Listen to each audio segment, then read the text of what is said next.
வணக்கம் நான் உங்க Aishwarya Indian polity chapter wise discussion through Laxmikanth textbook 6th edition பார்த்துட்டு இருக்கோம். இன்னைக்கு 65th லெசன் டிஸ்கஸ் பண்ண போறோம். பிரியாம்பிள் ஆஃப் தி கான்ஸ்டிடியூஷன்ல 11th பார்ட் தான் இன்னைக்கு பார்க்க போறோம்.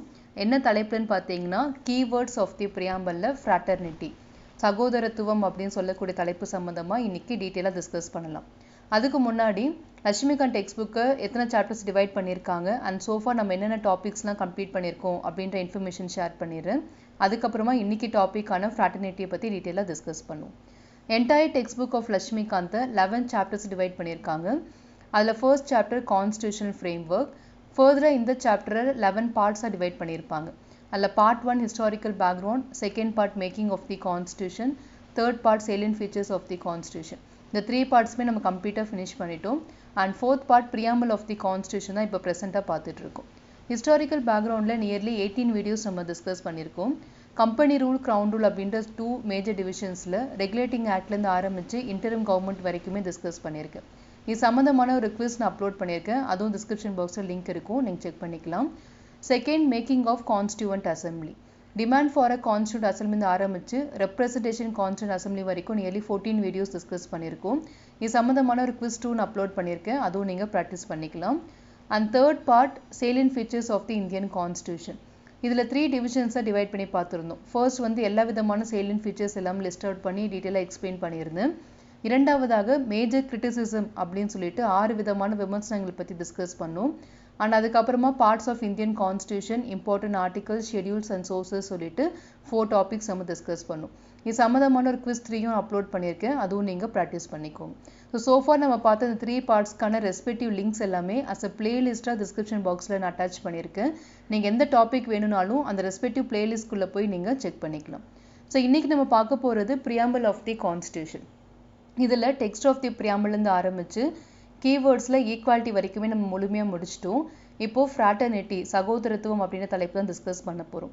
இதுக்கப்புறமா significance of the preamble is part of constitution, amenability of the preamble, இந்த 3 டாபிக்ஸும் நமக்கு பேலன்ஸ் இருக்குது. கீவேர்ட்ஸில் பார்த்தீங்கன்னா டோட்டலாக 9 கீவேர்ட்ஸ் இருக்குது. அதில் 8 கீவேர்ட்ஸ் நம்ம கம்ப்ளீட்டாக முடிச்சிட்டோம். இப்போ 9th கீவேர்ட் தான் டிஸ்கஸ் பண்ண போகிறோம். ஸோ இன்றைக்கி தலைப்பான ஃப்ராட்டர்னிட்டி பற்றி டீட்டெயிலாக டிஸ்கஸ் பண்ணுவோம். சகோதரத்துவம் அப்படின்ற ஒரு விஷயத்தை நம்மளுடைய பிரியாம்பிளில் எப்படி கொடுத்துருக்காங்க, ஆனால் சம்மந்தமான ஆர்டிகல்ஸ் எல்லாமே வேறு எங்கெல்லாம் ரிஃப்ளெக்ட் ஆகிருக்கு அப்படின்றத இன்றைக்கி நம்ம பார்க்க போகிறோம். கண்டென்ட் கொஞ்சம் எலாபரேட்டாக தான் இருக்குது. ஸோ நியர்லி ஒரு 20-25 மினிட்ஸ் நமக்கு ஆகும் இன்றைக்கி வீடியோ பார்க்குறதுக்கு. ஸோ அதனால் கிளியராக நிதானமாக பாருங்கள். நிறைய நியூ டேர்ம்ஸும் இதில் இருக்குது. அதுக்கான தமிழ் மீனிங்கும் நான் அட்டாச் பண்ணியிருக்கேன். சில இடங்களில் நான் உங்களுக்கு தமிழ் மீனிங் என்னன்றதையும் சொல்லிடுறேன். ஸோ ஃப்ராட்டர்னிட்டி அப்படின்னா சகோதரத்துவம் முன்னாடி சொன்ன மாதிரி. அதுக்கான பேசிக் இன்ட்ரடக்ஷன் என்னன்றதை பார்ப்போம். It means a sense of brotherhood. ஓகேவா, பிரதர்ஹுட் அப்படின்னாலுமே சகோதரத்துவம் தான், ஃப்ராட்டர்னிட்டினாலும் அதுதான். The constitution promotes this feeling of fraternity by system of single citizenship. So நீங்கள் முதல்ல நம்மளுடைய இந்திய அரசியலமைப்பில் சகோதரத்துவம் அப்படின்ற ஒரு விஷயத்தை எது மூலயமா எக்ஸ்பிளைன் பண்ணியிருக்காங்க அப்படின்னு காமனாக கேட்டால் நீங்கள் ஒற்றை குடியுரிமை அப்படின்னு நம்மளுடைய இதில் ஃபாலோ பண்ணுறோம் இல்லையா, அந்த ப்ராசஸ் மூலயமா தான் நம்ம இந்த சகோதரத்துவத்தை வெளிப்படுத்துகிறோம் அப்படின்னு சொல்லியிருக்காங்க. ஸோ ஃபர்ஸ்ட் பேசிக் டெஃபினிஷன் இது நிறைய முறை எக்ஸாமினேஷன்ஸ்லையும் கேட்டிருக்காங்க. எந்த மெத்தட் மூலயமா இல்லை எந்த கான்செப்ட் மூலயமா நம்ம இந்தியாவில் சகோதரத்துவம் நிலைநாட்டப்பட்டிருக்கு காமனாக அப்படின்னு கேட்டாங்கன்னா அதுக்கு ஒற்றை குடியுரிமைன்னு சொல்லக்கூடிய சிங்கிள் சிட்டிசன்ஷிப் தான் ரைட்டான ஆன்சராக இருக்க முடியும். இந்தியா மாதிரியான பன்முகத்தன்மை கொண்ட நாடுகளுக்கு நம்ம முன்னாடி டிஸ்கஸ் பண்ணியிருக்கோம் இல்லையா, இனம் அடிப்படையில் சரி, மொழி அடிப்படையிலும் சரி, கலாச்சாரங்கள் அடிப்படையில் எல்லா விதத்துலேயுமே நம்ம வேறுபட்டிருக்கோம். அப்படி இருக்கக்கூடிய ஒரு நாட்டில் ஒற்றுமை அப்படின்ற ஒரு விஷயம் ரொம்ப முக்கியமானது. இவ்வளோ டைவர்சிட்டி இருக்கக்கூடிய நாட்டில் எல்லா மக்களையுமே ஒருங்கிணைக்கக்கூடிய ஒரு விஷயம் காமனாக இருக்கணும். அப்படி இருந்தால் மட்டும்தான் மக்கள் அனைவருமே அதை சார்ந்து ஒற்றுமையாக இருப்பாங்க. அந்த ஒரு விஷயத்தை கொண்டு வரதுக்காக தான் இந்தியன் அப்படின்ற அந்த ஃபீலிங்கை எல்லாருக்கிட்டையும் கொண்டு வந்தாங்க. அப்போது நீங்கள் ஒற்றை குடியுரிமை அப்படின்னு ஒரு விஷயத்தை கொண்டு வந்தால் மட்டும்தான் இது பாசிபிள். இல்லை நீங்கள் ஒரு மாநிலம் வாரியாக ஒரு குடியுரிமை கொடுக்க ஆரம்பிச்சிங்க, டியூவல் சிட்டிசன்ஷிப் அப்படின்னு அடிப்படையில் USA மாதிரி கொண்டு வர ஆரம்பிச்சிங்கன்னா பகுதி வாரியாக மாநிலங்கள் வாரியாக ஒரு வேறுபாடு வர ஆரம்பிக்கும். நான் இந்தியனாகவும் இருக்கேன், அதே நேரத்தில் நான் ஒரு தமிழியனாகவும் இருக்கேன், நான் ஒரு மராத்தியானும் இருக்கேன் அப்படின்னு சொல்லிட்டு ஒரு விதமான பாகுபாடு உருவாக ஆரம்பிக்கும். அதுக்கு எந்த விதத்துலையும் நம்ம வாய்ப்பு கொடுக்கக்கூடாது அப்படின்னு சொல்லிட்டு ஒற்றை குடியுரிமை அப்படின்ற ஒரு விஷயத்தை இந்தியாவில் கொண்டு வந்திருக்காங்க. ஸோ ஃபர்ஸ்ட் இன்ட்ரடக்ஷன் தெளிவாக நமக்கு புரியுது. பிரதர்ஹுட் அப்படின்ற ஒரு ஃபீலிங்கை நிலைநாட்டுறதுக்காக ஒற்றை குடியுரிமை மூலியமாக தான் இந்திய அரசியலமைப்பு அதை நம்மகிட்ட கொண்டு வந்து சேர்த்துருக்காங்க. இப்போ இது சம்மந்தமான டீட்டெயிலான இன்ஃபர்மேஷன்ஸ் எந்தெந்த இடங்களெல்லாம் இந்த பிரதர்ஹுட்டை ரிஃப்ளெக்ட் பண்ணியிருக்காங்க, ஃபண்டமெண்டல் டியூட்டிஸாக இருக்கட்டும் அண்ட் ஃபண்டமெண்டல் ரைட்ஸாக இருக்கட்டும், இல்லை வேறு எந்தெந்த இடங்களெல்லாம் இதை பற்றி நமக்கு எக்ஸ்பிளைன் பண்ணியிருக்காங்கன்றதை பார்க்க போகிறோம். ஃபர்ஸ்ட் நம்ம பார்க்க போகிறது fundamental duties. Also the fundamental duties article 51A say that it shall be the duty of every citizen of India to promote harmony. harmony அப்படின்னா நல்லிணக்கம் அப்படின்னு அர்த்தம். and the spirit of common brotherhood among all the people of India. இங்க சொல்லப்பட்ட இந்த statement இருக்கு இல்லையா, இது அப்படியே நம்மளுடைய ஃபண்டமெண்டல் டியூட்டிஸ்ல இன்க்ளூட் பண்ணியிருக்காங்க. ஆர்டிகல் 51A டோட்டல் 11 டியூட்டிஸ் இருக்கும். அதில் ஒன் ஆஃப் தி கடமையாக பார்த்தீங்கன்னா இந்த ஸ்டேட்மெண்ட் அங்கே மென்ஷன் பண்ணப்பட்டிருக்கு. என்ன சொல்லியிருக்காங்கன்னா, இந்தியாவில் இருக்கக்கூடிய ஒவ்வொரு குடிமகனும் பார்த்தீங்கன்னா தங்களுடைய நல்லிணக்கத்தை வெளிப்படுத்தணும், ஹார்மோனியை வெளிப்படுத்தணும். அதே நேரத்தில் மக்களிடையே ஒரு ஒற்றுமையான சகோதரத்துவத்தை கொண்டு வரணும். ஒவ்வொரு மனிதனும் வந்து அன்பாலையும் பாசத்தாலையும் இணைக்கப்படணும் அப்படின்ற ஒரு விஷயத்த சொல்லியிருக்காங்க. நீ இந்திய குடிமகனாக இருக்க அப்படின்னா நீ கண்டிப்பாக எல்லா மக்களிடையுமே நீ வந்து ஒரு காமனான பிரதர்ஹுட்டை வெளிப்படுத்தணும். யாரு மேலேயுமே நீ உனக்கு வெறுப்போ இல்லை ஒரு பாகுபாடோ உனக்கு வரக்கூடாது அப்படின்றத தெளிவாக சொல்லியிருக்காங்க. அண்ட் எந்த சம்மந்தமாக நீங்கள் பிரதர்ஹுட் சொல்லிட்டீங்க, சகோதரத்துவமாக செயல்படணும்னு சொல்லிட்டீங்க, எந்தெந்த அடிப்படையிலலாம் நீ பாகுபாடு பார்க்காம அவங்க மேலே ஒரு அன்பு பாசத்தை காமிக்கணும் அப்படின்றதையும் எக்ஸ்பிளைன் பண்ணியிருக்காங்க. டிரான்ஸ்ஜெண்டிங் ரிலிஜியஸ் மதம் சார்ந்த உங்களுக்கு ஒரு பாகுபாடு இருக்கக்கூடாது. நீ இந்து மதத்தை சேர்ந்தவன், நான் முஸ்லீம் மதத்தை சேர்ந்தவன், இல்லை வெவ்வேறு மதங்கள் இருக்கலாம், அந்த மதத்தின் அடிப்படையில் நீ யாருமே பாகுபாடு பார்க்காம ஒத்துமையாக இருக்கணும் அப்படின்னு சொல்லியிருக்காங்க. இரண்டாவதாக மொழி, லிங்குவிஸ்டிக். இது பெரிய பிரச்சனையாக இருக்கும். தமிழ் மொழி பேசுகிறவங்க, மலையாளி பேசுகிறவங்க, இல்லை நார்த் இந்தியன் லாங்குவேஜ் பேசுகிறவங்க, இவங்களுக்குள்ள எப்பவுமே ஒரு மொழி சம்மந்தமான கிளாஷ் இருந்துகிட்டே இருக்கும் இல்லையா. இது எதுவுமே நீங்கள் பார்க்கக்கூடாது. இந்திய குடிமகனாக நீங்கள் இருக்கீங்க அப்படின்னா அதுக்கான அடையாளம் என்னன்னா, நீ மொழி சம்மந்தமாக யாருமே பாகுபாட பார்க்கக்கூடாது அப்படின்றத சொல்லியிருக்காங்க. மூன்றாவது ரீஜனல் வைஸ்.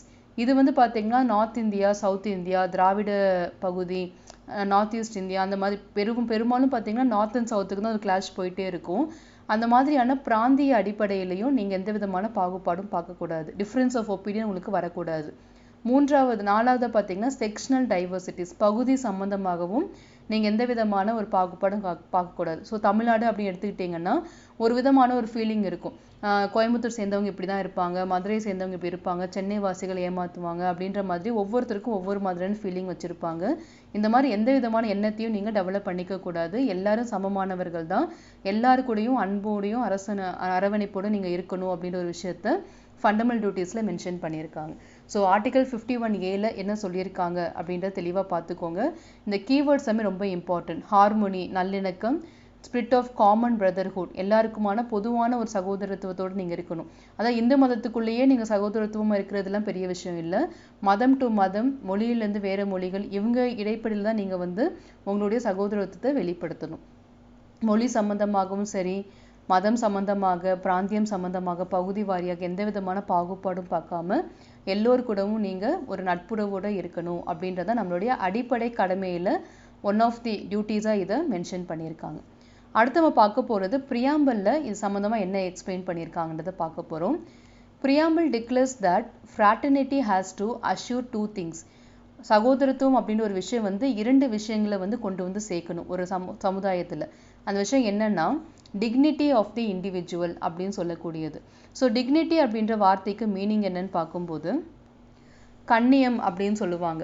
ஒரு தனி மனிதனுடைய கண்ணியத்தை நீங்கள் காப்பாற்றி ஆகணும் அப்படின்றது. இரண்டாவது பார்க்கும்போது unity and integrity of the nation. யூனிட்டிக்கும் இன்டெகிரிட்டிக்கும் நிறைய டிஃப்ரென்ஸ் இருக்குது. அண்ட் முன்னாடியே பார்த்தீங்கன்னா நம்ம ப்ரியாம்பிளில் 3 வார்த்தைகள் 42வது திருத்தம் மூலயமா ஆட் பண்ணியிருப்பாங்கன்னு பார்த்தோம். Socialist, secular and integrity. Integrity அப்படின்றது இந்த ஃப்ராட்டர்னிட்டி தலைப்பு இருக்கு இல்லையா, அதில் சென்டென்ஸில் கடைசி ஆட் பண்ணியிருப்பாங்க. ஏன் அந்த இன்டெகிரிட்டியை கொண்டு வந்தாங்க? யூனிட்டி அப்படின்னாலே ஒத்துமை தான். அந்த ஒத்துமையும் தாண்டி நமக்கு இன்னும் அந்த கான்செப்டை பலப்படுத்துறதுக்கு ஒரு விஷயம் தேவைப்பட்டுச்சு. அதுதான் இன்டெகிரிட்டி. இன்டெகிரிட்டின்ற போது ஒருங்கிணைப்பு அப்படின்னு சொல்லுவாங்க.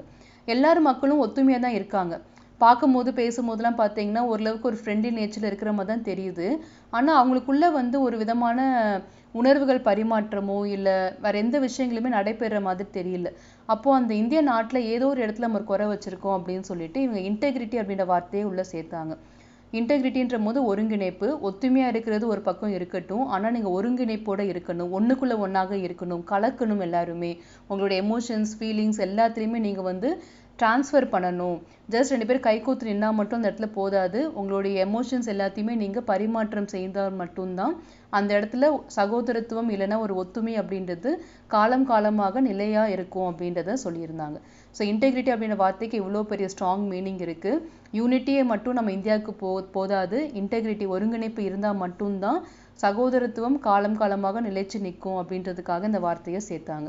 ஸோ நம்ம பிரியாம்பல் சொல்லப்படுற விஷயம் என்னன்னா, ஃப்ராட்டர்னிட்டி பிரதர்ஹுட் மூலயமா 2 விஷயங்களை நீங்க வந்து மக்கள்கிட்ட கொண்டு போய் சேர்க்கணும். ஒன்று என்னன்னா, ஒவ்வொரு தனி மனிதனுக்கும் ஒரு கண்ணியம் இருக்கு, அந்த கண்ணியத்தை எல்லாருமே பாதுகாக்கணும் அப்படின்ற ஒரு விஷயம். 2வது, நாட்டுடைய ஒத்துமைக்கும் ஒருங்கிணைப்புக்கும் நீங்க உறுதுணையா இருக்கணும், சப்போர்ட் பண்ணணும் அப்படின்ற விஷயம். ஸோ தனி மனிதன் சம்பந்தமாகவும் சொல்லியிருக்காங்க, நாடு சம்பந்தமாகவும் சொல்லியிருக்காங்க. The word integrity has been added to the preamble by the 42nd Amendment 1976. இது நான் முன்னாடி எக்ஸ்பிளைன் பண்ணிட்டேன். 3 வார்த்தைகள்ல இதுவும் ஒரு வார்த்தை, socialist, secular and then integrity. So இன்டெகிரிட்டினா என்ன, ஏன் சேர்த்தாங்க அப்படின்ற மாதிரி மெயின்ஸ்ல எப்பயாவது கேட்டாங்கன்னா நீங்க இந்த மாதிரி டிஃபைன் பண்ணிக்கலாம். ஸோ அடுத்ததாக நம்ம பார்க்க போறது, according to K.M. Munshi, a member of the drafting committee of the Constituent Assembly, the phrase dignity of the individual signifies that the constitution not only ensures material betterment and a maintained democratic setup அப்படின்னு சொல்லியிருக்காங்க. ஓகேவா? So K.M. Munshi அப்படின்ற ஒரு constituent அசம்பிளியோட member இருக்கார். முன்னாடி நம்ம நிறைய விஷயங்களை அவரை பற்றி பார்த்துருக்கோம், என்னென்ன ஸ்டேட்மெண்ட்லாம் கொடுத்துருக்காரு அப்படின்னு சொல்லிட்டு. அவர் என்ன டிஃபைன் பண்ணியிருக்காருன்னா, நம்மளுடைய கான்ஸ்டியூஷனில், அதாவது பிரியாம்பல்ல டிக்னிட்டி ஆஃப் தி இண்டிவிஜுவல் அப்படின்ற வார்த்தையை நீங்கள் கொடுத்துருக்கீங்க. அந்த வார்த்தை வந்து எது மட்டும் சொல்லலை, அதாவது மெட்டீரியல் பெனிஃபிட் அப்படின்னா பொருள் நன்மைகள் அப்படின்னு சொல்லுவோம், பொருள் சார்ந்த நன்மைகள். அதே நேரத்தில் ஜனநாயக அமைப்பு நம்மளோட இந்தியாவில் இருக்கு இல்லையா, இதை மட்டும் அது பாதுகாக்கலை, வேற விஷயத்தையும் அது பாதுகாக்குது. அது என்னன்னு சொல்லும் போது, it also recognizes that the personality of every individual is sacred அப்படின்றது. ஒவ்வொரு தனி மனிதனுடைய ஆளுமை இருக்கு இல்லையா, பர்சனாலிட்டி அப்படின்னா ஆளுமைன்னு சொல்லுவாங்க, எல்லாமே புனிதமானது, அதை நீங்க சேஃப்கார்ட் பண்ணணும் அப்படின்னு சொல்லியிருக்காங்க. So K.M. முன்ஷியோட ஸ்டேட்மெண்ட் என்னன்னா, பிரியாம்பல்ல சொல்லப்பட்ட அந்த டிக்னிட்டி ஆஃப் தி இண்டிவிஜுவல் அப்படின்ற statement material betterment and democratic செட்டப்பை மட்டும் சொல்லலை, அதையும் தாண்டி ஒவ்வொரு மனிதனுடைய ஆளுமையும் புனிதமானது, அதை நீங்க பாதுகாக்கணும் அப்படின்ற ஒரு ஸ்டேட்மெண்ட்டையும் அது சொல்லுது அப்படின்னு சொல்லிட்டு அந்த ஸ்டேட்மெண்ட்டை இன்னும் கொஞ்சம் எலாபரேட்டா நமக்கு எக்ஸ்பிளைன் பண்றாரு. ஓகேவா? ஸோ இந்த மாதிரியான ஸ்டேட்மெண்ட்ஸ் எல்லாமே நீங்க கிளியரா நோட் பண்ணிக்கோங்க. கேள்வி எப்படி கேட்கலாம்னா, ஒவ்வொரு personality of every individual sacred அப்படின்ற அந்த ஸ்டேட்மெண்ட்டை சொன்னது யாரு அப்படின்னு கேட்கலாம். அது வந்து K.M. முன்ஷி அப்படின்ற பர்சன் தான். ஸோ அடுத்து நம்ம பார்க்க போறது, இவர் சொன்ன இந்த கான்செப்ட் எல்லாமே எங்க ஹைலைட் ஆயிருக்கு அப்படின்றத பார்க்க போறோம். This is highlighted through some of the provisions of the fundamental rights and directive principles of state policy which ensure the dignity of individuals அப்படின்னு சொல்லியிருக்காங்க. So K.M. முன்ஷி சொன்ன அந்த ஸ்டேட்மெண்ட் இருக்கு இல்லையா, personality of every individual is sacred அப்படின்னு சொன்னார்ல, இந்த விஷயம் எங்கெல்லாம் ரிஃப்ளெக்ட் ஆயிருக்குன்னு பார்க்கும்போது ஃபண்டமெண்டல் ரைட்ஸ் நிறைய இடத்துல நம்ம இதை ரிஃப்ளெக்ட் பண்ணியிருக்கோம் through many articles, as well as in DPSP. அங்கேயும் இந்த டிக்னிட்டி ஆஃப் தி இண்டிவிஜுவல்ஸ் பற்றி நிறைய நம்ம எக்ஸ்பிளைன் பண்ணியிருக்கோம் அப்படின்றத சொல்லியிருக்காங்க. ஸோ அடுத்து நம்ம பார்க்க போகிற டாபிக் வந்து ஃபர்தர் த ஃபண்டமெண்டல் டியூட்டிஸ். அதே சேம் 51A பார்த்தீங்கன்னா இன்னொரு டியூட்டிலையும் நமக்கு இந்த விஷயத்தை பற்றி டிக்னிட்டி பற்றி பேசியிருக்காங்க. அது என்னன்னு பார்க்க போகிறோம். Also protect the dignity of women. பெண்களுடைய கண்ணியத்தை பற்றியும் பேசியிருக்காங்க. ஒரு காமன் இந்திய குடிமகன் இல்லை dignity of a person, dignity of the individual அப்படின்னு பேசப்பட்டது ஒரு கடமை. இன்னொரு கடமையில பர்டிகுலரா உமன் பற்றி, பெண்களுடைய கண்ணியத்தை காப்பாற்றணுன்றதை பற்றியும் ஸ்பெசிஃபை பண்ணியிருக்காங்க. By stating that it shall be the duty of every citizen of India to renounce practices derogatory to the dignity of the woman and also makes it the duty of every citizen of India to uphold and protect the sovereignty, unity and integrity of India அப்படின்னு சொல்லியிருக்காங்க. ஒவ்வொரு இந்திய குடிமகனும் பெண்களுடைய கண்ணியத்தை பாதுகாக்கணும். So இந்திய நாட்டில் வந்து பெண்கள் எல்லாரையுமே நீங்கள் மதிப்பாக நடத்தணும். அவங்களோட கண்ணியத்துக்கு எந்த விதமான இடையூறும் நீங்கள் கொடுக்கக்கூடாது. இது வந்து ஒரு காமன் மேனோடைய கடமையாக இந்திய அரசு கொடுக்குது அப்படின்றத சொல்லியிருக்காங்க. அதே நேரத்தில் இந்திய நாட்டோட இறையாண்மையாக இருக்கட்டும், இந்திய நாட்டோட ஒத்துமையாக இருக்கட்டும், இல்லை இந்திய நாட்டோடைய ஒருங்கிணைப்பாக இருக்கட்டும், இந்த 3 விஷயத்துக்குமே ஒவ்வொரு இந்திய குடிமகனும் சப்போர்ட் பண்ணணும், பாதுகாக்கணும் அப்படின்றதையும் ஒரு கடமையாக இன்க்ளூட் பண்ணியிருக்காங்க. ஸோ நம்மளுடைய ஃபண்டமெண்டல் டியூட்டிஸில் பார்த்தீங்கன்னா ஃப்ராட்டர்னிட்டி சம்மந்தமாக யூனிட்டி சம்மந்தமாக என்னென்ன கடமைகள்லாம் மென்ஷன் பண்ணியிருக்காங்க அப்படின்றது தெளிவாக பார்த்துக்கணும். ஸோ முதல்ல பார்த்தது டிக்னிட்டி ஆஃப் தி இண்டிவிஜுவல் பற்றி டிஸ்கஸ் பண்ணி தான், தனிநபர் பற்றின ஒரு கண்ணியம் பற்றி பேசினாங்க. இப்போ பர்டிகுலராக பெண்களுடைய கண்ணியத்தை எப்படி ஒரு காமன் மேன் வந்து பாதுகாக்கணும், அண்ட் அதே நேரத்தில் நாட்டுடைய இறையாண்மை, ஒற்றுமை மற்றும் ஒருங்கிணைப்பை எப்படி பாதுகாக்கணும் அப்படின்ற 2 விஷயத்தையுமே இங்கே நமக்கு எக்ஸ்பிளைன் பண்ணியிருக்காங்க. ஸோ அடுத்த டாபிக் பார்க்கலாம். The phrase unity and integrity of the nation embraces both psychological and territorial dimensions of the national integration அப்படின்னு சொல்லியிருக்காங்க. ஸோ இந்த யூனிட்டி அண்ட் இன்டெகிரிட்டி அப்படின்ற வார்த்தை நம்மளோட பிரியாம்பலில் சேர்க்கப்பட்டிருக்கு, நமக்கு கிளியராக தெரியும். அந்த ஃப்ரேஸ் வந்து சைக்காலஜிக்கல் மட்டும் சொல்லலை, உளவியல் சம்மந்தமாக மட்டும் சொல்லாமல் நாட்டோடைய பிராந்திய விஷயத்தையும் சம்மந்தமாக சொல்லியிருக்கு அப்படின்னு சொல்லியிருக்காங்க. சைக்காலஜிக்கல் பார்க்கும்போது மனிதர்களுடைய எண்ணங்கள்ல நம்ம எல்லாருமே ஒன்று தான், நம்ம இந்திய நாட்டோடைய பிரதிநிதியாக இருக்கும், நம்ம எல்லாருமே ஒத்துமையாக இருக்கணும் அப்படின்ற மாதிரி உளவியல் சம்பந்தமாக ஒரு ஒற்றுமையை கொண்டு வந்து கொடுக்குது. அதே நேரத்தில் இந்திய நாடு இது என்னுடைய நாடு, இங்கே இருக்கக்கூடிய வளங்கள் எல்லாமே நான் தான் பாதுகாக்கணும், இதுக்கு எல்லாத்துக்கும் எனக்கு பொறுப்பு இருக்குது அப்படின்ற மாதிரியான ஒரு பிராந்தியம் சம்பந்தமான ஒரு சிந்தனையுமே இந்த யூனிட்டி அண்ட் இன்டெகிரிட்டி அப்படின்ற வார்த்தை கொடுக்குது அப்படின்னு சொல்லியிருக்காங்க. இது எங்கே ரிஃப்ளெக்ட் ஆயிருக்கு நம்மளோட இந்தியன் கான்ஸ்டியூஷன் பார்த்தீங்கன்னா ஆர்டிகல் 1ல் கிளியராக சொல்லியிருக்காங்க. Article 1 of the Constitution describes India as a union of state. India அப்படின்றது வந்து மாநிலங்களுடைய ஒற்றுமையாக தான் இருக்குது, யூனியன் ஆஃப் அ ஸ்டேட்டாக தான் இருக்குது அப்படின்னு சொல்லியிருக்காங்க.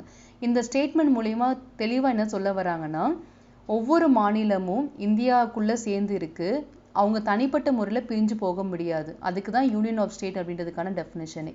To make it clear that the state have no right to secede from the union. யூனியனில் இருந்து பிரிந்து செல்லக்கூடிய ஒரு உரிமை மாநிலத்துக்கு கொடுக்கப்படவில்லை. ஸோ இந்தியாவில் இருக்கக்கூடிய எந்த ஒரு மாநிலமாக இருக்கட்டும், இவங்க எல்லாருமே என்ன சொல்லியிருக்காங்கன்னா, நாங்கள் இந்தியன் யூனியன் இருந்து நாங்கள் பிரிஞ்சு போக மாட்டோம் அப்படின்ற அந்த ஒரு அக்ரிமெண்ட்குள்ளே வந்து தான் நம்ம இந்தியாவுக்குள்ளே ஒருங்கிணைச்சிருக்காங்க. ஸோ யூனியன் ஆஃப் ஸ்டேட் அப்படின்ற அந்த வார்த்தை மூலிமா நம்ம தெளிவாக தெரியக்கூடியது, எந்த ஒரு சூழ்நிலையிலையும் பிற்காலத்திலையும் பார்த்தீங்கன்னா எந்த ஒரு மாநிலமும் தனித்து போக முடியாது, இந்தியாவிலிருந்து தனித்து போக வாய்ப்பே இல்லை. Implying the indestructible nature of the Indian union. So அழியாத தன்மை, இந்தியா அப்படின்ற நாடு வந்து எப்போவுமே மாநிலங்களுடைய பிரிவுகள் மூலியமாக அழியாது அப்படின்ற ஒரு நிலைப்பாட்டை யூனியன் ஆஃப் ஸ்டேட் அப்படின்ற வார்த்தை மூலியமா கொடுத்துருக்காங்க. ஸோ மாநிலங்களுடைய ஒற்றுமையாக ஒருங்கிணைப்பாக தான் நம்மளுடைய இந்திய நாடு இருக்குது. ஸோ எந்த சூழ்நிலையும் மாநிலங்கள் இந்தியாவிலேருந்து பிரிந்து போகிறதுக்கு வாய்ப்பே இல்லை.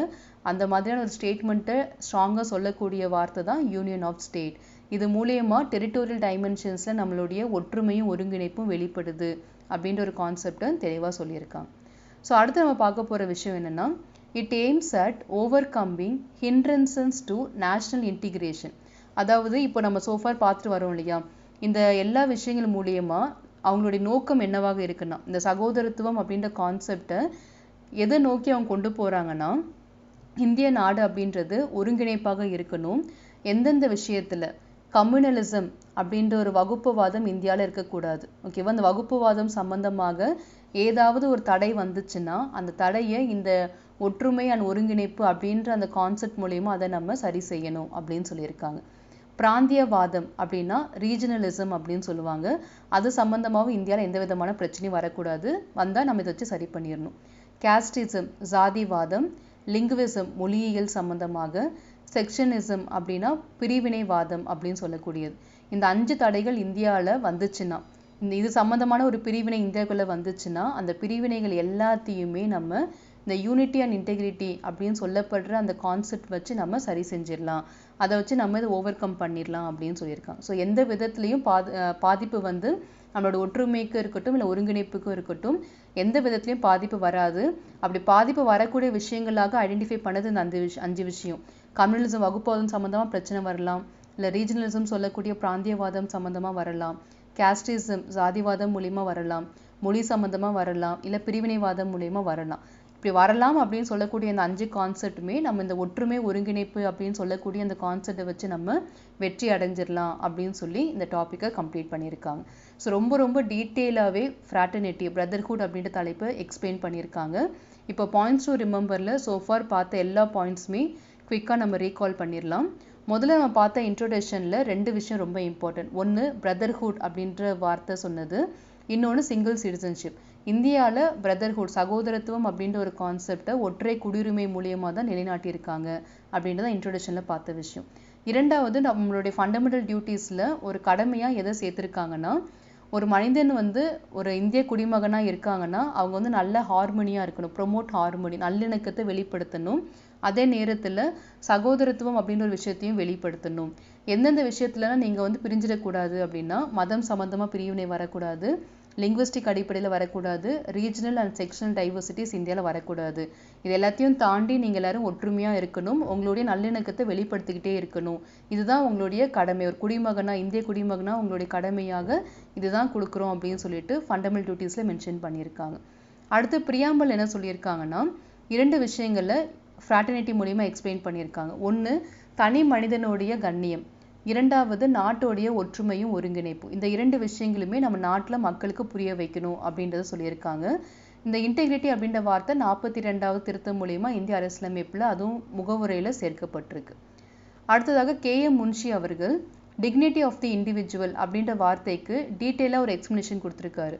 நம்மளோட இந்தியன் பிரியாம்பலில் இதை ஆட் பண்ணியிருக்காங்க இல்லையா, டிக்னிட்டி ஆஃப் தி இண்டிவிஜுவல். இது மூலயமா material betterment and democratic setup இந்த 2 விஷயத்தையும் தாண்டி இன்னொரு முக்கியமான விஷயத்தை அது வெளிப்படுத்துது. அது என்னன்னா, ஒவ்வொரு மனிதனுடைய ஆளுமையும் புனிதமானது, personality of every individual is sacred அப்படின்ற மீனிங்கும் அது எடுத்துரைக்குது. அதையும் நீங்கள் புரிஞ்சுக்கோங்க அப்படின்னு சொல்லிட்டு அந்த சென்டென்ஸை இன்னும் கொஞ்சம் எலாபரேட்டாக நமக்கு எக்ஸ்பிளைன் பண்ணியிருக்காரு. அடுத்ததாக பார்த்தது, இவர் சொல்லப்பட்ட இந்த விஷயங்கள், மனிதனுடைய ஆளுமை ரொம்ப புனிதமானது அப்படின்றத ஃபண்டமெண்டல் ரைட்ஸு சில ஆர்டிகல்ஸ் நம்ம எக்ஸ்பெக்ட் பண்ணலாம், ரிஃப்ளெக்ட் ஆயிருக்கு. அண்ட் DPSPலையும் சில இடத்துல ரிஃப்ளெக்ட் ஆயிருக்கு அப்படின்றத பார்த்தோம். அண்ட் அதுக்கு அடுத்ததாக மறுபடியும் நம்மளுடைய ஃபண்டமெண்டல் டியூட்டிஸில் பெண்கள் சம்பந்தமான கண்ணியம் காப்பாற்றப்பட வேண்டும் அப்படின்ற ஒரு கான்செப்ட் கொடுத்துருக்காங்கன்றதை பார்த்தோம். அண்ட் அதே நேரத்தில் நாட்டோடைய இறையாண்மையும் ஒற்றுமையும் ஒருங்கிணைப்பையும் ஒவ்வொரு தனி மனிதனும் பாதுகாக்கணும் அப்படின்ற ஒரு விஷயத்தையும் ஆட் பண்ணியிருக்காங்க. அண்ட் அடுத்ததாக யூனிட்டி அண்ட் இன்டெகிரிட்டி. இந்த விஷயங்கள் வந்து உளவியல் சம்பந்தமாக மட்டும் நமக்கு எடுத்துரைக்கல, பிராந்திய சம்பந்தமாகவும் நமக்கு எடுத்துரைக்குது அப்படின்றத சொன்னாங்க. அது எப்படி ரிஃப்ளெக்ட் ஆகுதுன்னா, ஆர்டிகல் 1ல் கிளியராக சொல்லியிருக்காங்க. இந்திய நாடு அப்படின்றது யூனியன் ஆஃப் அ ஸ்டேட், மாநிலங்களின் ஒற்றுமையாக தான் இந்திய நாடு இருக்குது. எந்த ஒரு சூழ்நிலையிலையும் மாநிலங்கள் இந்தியாவிலேருந்து பிரிஞ்சு போகிறதுக்கு வாய்ப்பே இல்லை, அழியாத ஒரு அமைப்பாக இந்திய நாடு இருக்குது அப்படின்ற ஒரு விஷயத்தை எக்ஸ்பிளைன் பண்ணியிருந்தாங்க. அண்ட் ஃபைனலாக இந்திய நாட்டில் பிரிவினை வரணும், நம்ம பிரியணும் அப்படின்னு ஒரு சான்ஸ் இருந்துச்சுன்னா அதுக்கான வாய்ப்புகளாக எதெல்லாம் இருக்குன்றதை பார்த்துருக்காங்க. 5 கான்செப்டில் பிரிவினை வர்றதுக்கு சான்சஸ் இருக்குது. அந்த 5 விஷயத்தையுமே நம்ம இந்த யூனிட்டி அண்ட் இன்டெகிரிட்டி அப்படின்ற அந்த ஃபீலிங் மூலயமா நம்மளால் ஓவர் கம் பண்ண முடியும். வகுப்புவாதம் சொல்லக்கூடிய கம்யூனலிசம் ஒரு பிரச்சனையாக வரலாம், பிராந்தியவாதம் அப்படின்னு சொல்லக்கூடிய ரீஜனலிசம், கேஸ்டிசம் ஆன ஜாதிவாதம், லிங்குவிசம் சொல்லக்கூடிய மொழியியல், செக்ஷனிசம் சொல்லக்கூடிய பிரிவினைவாதம், இந்த 5 விஷயத்தின் மூலிமா நமக்கு பிரச்சனை வரலாம். அப்படி வந்தால் நம்மளுடைய பிரதர்ஹுட், சகோதரத்துவம் அப்படின்ற அந்த எண்ணத்தின் மூலயமா நம்ம இது எல்லாத்தையுமே ஓவர் கம் பண்ணி இந்திய நாட்டுடைய இறையாண்மையும் ஒற்றுமையும் ஒருங்கிணைப்பையும் எப்போவுமே பாதுகாக்க முடியும் அப்படின்றத சொல்லி இந்த டாப்பிக்கை கம்ப்ளீட் பண்ணியிருக்காங்க. ஸோ இந்த டாபிக் ரொம்பவே இன்ட்ரெஸ்டிங்காக இருந்திருக்கு இன்றைக்கி. அண்ட் நிறைய நியூ டேர்ம்ஸ் நீங்கள் லேர்ன் பண்ணியிருப்பீங்கன்னு நான் நினைக்கிறேன். ஸோ அடுத்த தலைப்பு என்னன்னு பார்த்தீங்கன்னா, significance of the preamble. So far நம்ம கீவேர்ட்ஸ் எல்லாத்தையுமே டீட்டெயிலாகவே டிஸ்கஸ் பண்ணிட்டோம். பிரியாம்பிள் முகவரையுடைய முக்கியத்துவம் என்ன அப்படின்றத பார்க்க போகிறோம். அண்ட் யார் யார் இந்த பிரியாம்பிளை வந்து டிஃபைன் பண்ணியிருக்காங்க. இப்போ நம்ம KM முன்ஷி அவர்கள் பார்த்தோம் இல்லையா, இந்த மாதிரி சில பர்சன்ஸ் வந்து பிரியாம்பிளை டிஃபைன் பண்ணியிருப்பாங்க. ஒரு சில வார்த்தைகள் வச்சு அதை வந்து பெருமையாக சொல்லியிருப்பாங்க. யார் யார் எப்படி இதை டிஃபைன் பண்ணாங்க அப்படின்றது எல்லாத்தையுமே நம்ம அடுத்து வரக்கூடிய டாப்பிக்கில் பார்க்கலாம். இந்த டாபிக் சம்மந்தமாக ஏதாவது சந்தேகம் இருந்துச்சுன்னா கமெண்ட்டில் தெரிவிங்க, நிச்சயமாக நான் கிளாரிஃபை பண்ணுறேன். உங்களுடைய லட்சியங்கள் வெற்றியடைய வாழ்த்துக்கள். படிப்போம், பகிர்வோம், வெற்றியடைவோம். Let's crack it. நன்றிகள்.